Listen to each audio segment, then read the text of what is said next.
Dear friends, hi. I'm having the ride of a lifetime, I can tell you that. And this is because the gentleman who's driving the car next to me, I let him introduce himself. He's a very, very, very special person here in Malaysia. And I let him really introduce himself, as he has to be mentioned and addressed like His Royal Highness as a prince. And you know, it's the first time for me I'm in Asia, and was really worth to wait 10 years and worth for 3 years to come to this beautiful country, Malaysia, for the first in Asia, because you rarely have an occasion such like this. So would you please let my friends know your whole name and who you really are? I'm just a simple man. My name is Tunku, Dato, adjunct professor, surveyor, Dr. Fauzi. And my father's name is Tunku, Dato Abdul Malik Al-Haj. And I come from the royal house of Kedah, which is in the north of Malaysia. The current king is my uncle. Don't worry, I'm not going to take over the throne. But yeah, we're one of the many princes and princesses running around in Malaysia, representing the royal family, hopefully in a good way.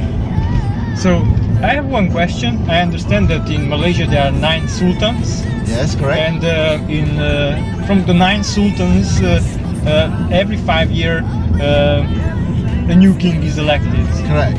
So how is that working? Can you please tell me, because in Europe we had once kings and princes, yeah, but it was a long time ago.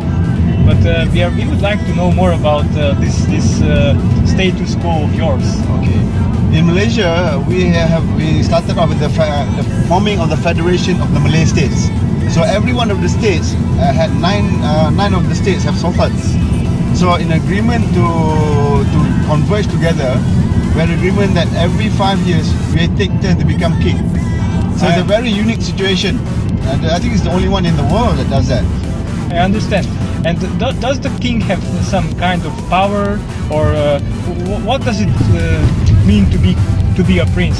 How is your everyday life? You are very, very, very friendly personality. That's why I asked. You know, if you go in Europe and you want to, you know, touch the Prince of Charles, probably 200 bodyguards will jump on you and push you down on the ground. That's why I'm asking. You know. Okay, there's a very simple answer to that, because it goes back a long time ago when my great grandfather was sultan. My grandfather and sultan's father are brothers. Yes. So as time goes by, you know, you go along, you're still considered a prince, but the lineage to become sultan belongs to either the son or the brother of the present sultan. So that is the immediate family. Those people, those prince and princesses will have bodyguards to them, because they're the next in line to the throne. So for me, I'm not in line to the throne. I'm not very close. Until such time, I'm free. I'm just like a normal Joe. I live my own life. I make a living as a professional property person, yes, registered valuer, registered estate agent, and registered property manager. I understand. So practically you live your life as part of the royal family, but you are also a very respected person. I understand from local friends that the name Tunku means prince, yes? Correct. And the name Dato, it's like a special hierarchy rank. It, yes, can be given only by the sultan or by the king. Correct. And how does it get? Who can become a Dato? Well, Dato here is given by the sultan or the head of the state, or even the king. Depend on what you have done for the state, in the name of the state, or for the country. So you have to be somehow a giver, not, yes, not only a taker, correct, but a giver too. True.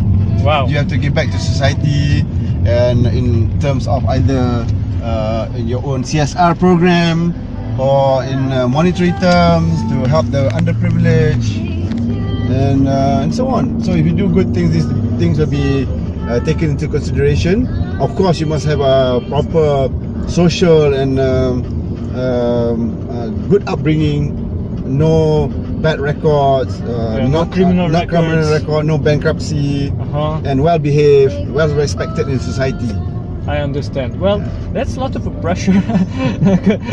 Some might say you have to really live the life of a role model personality, does it? Oh yeah, sometimes. So part number 2 of my interview with Dr. Fauzi Tunku, Prince to the Royal Malaysian King, in line to the throne, the 6th person. Am I correct? Something like that. Something like that. I lost count. Could you please let me know about how does royalty perceive the importance of travel and tourism regarding a country like Malaysia? How important plays travel in the life of the country? Because you know, what I observe, it's a magnificently beautiful country. There are millions and millions of people just in KL only. I'm 5 days here in Kuala Lumpur, Malaysia, and I just feel like I'm home. You know, like I never had any bad experience. So somehow the people, the younger generation, are all well behaved. And how do you see this? How do you see travel influencing your country? Traveling and tourism industry has been very big in Malaysia because we have so many historical stories to tell the world. You know, along the way we started off with the Malay Federation. Before that we had the invasion. I mean, we had the British over here, Portuguese, the Spanish or the Dutch, then the British, you know, then we had the communists for a while. So it's a long story. We came a long way, and the best part also, we are a multicultural, multiracial country. Yes. And we live together in harmony.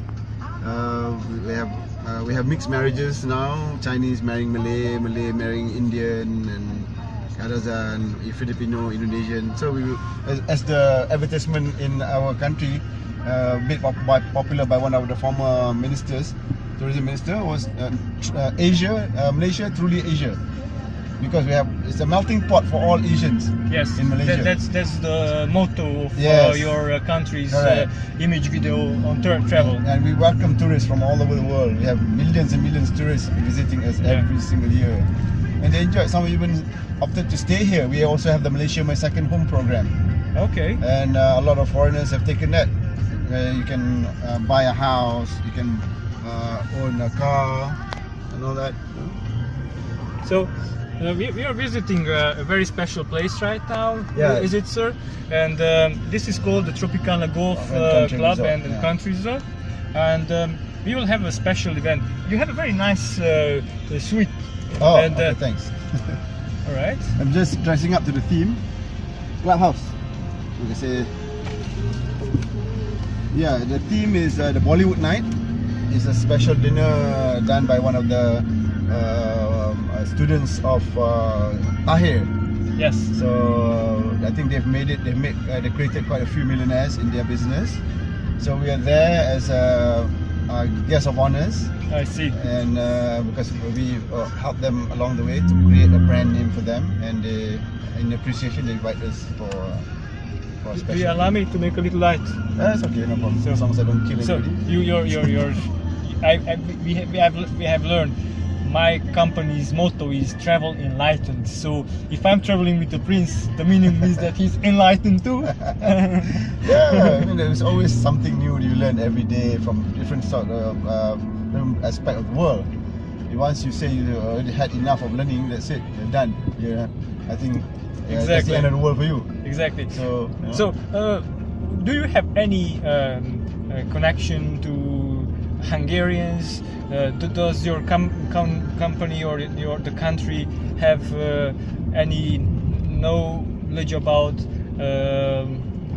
the needs of the European travelers towards Southeast Asia? Because we are now starting our expansion towards Southeast Asia, and we have considered to to start also our concept in Asia through Kuala Lumpur, which is very great because at least we can see this point of view from the royal house point of view. What does the king consider important when a traveler visits his lovely country?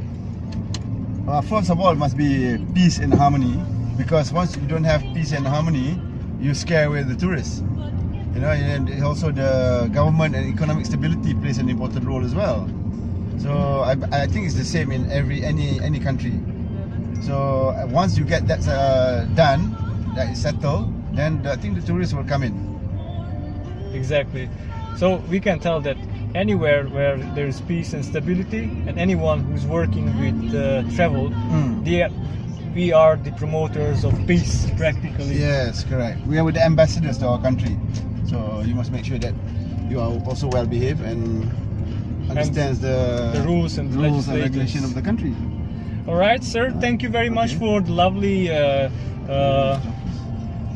interview. And got a special place for me. That's very yes. Wow. Thank you again, sir. Let you. me shake your hand and wish lots of success, lots of health to you and to your family members as well. Thank you very much. Bye bye. All right.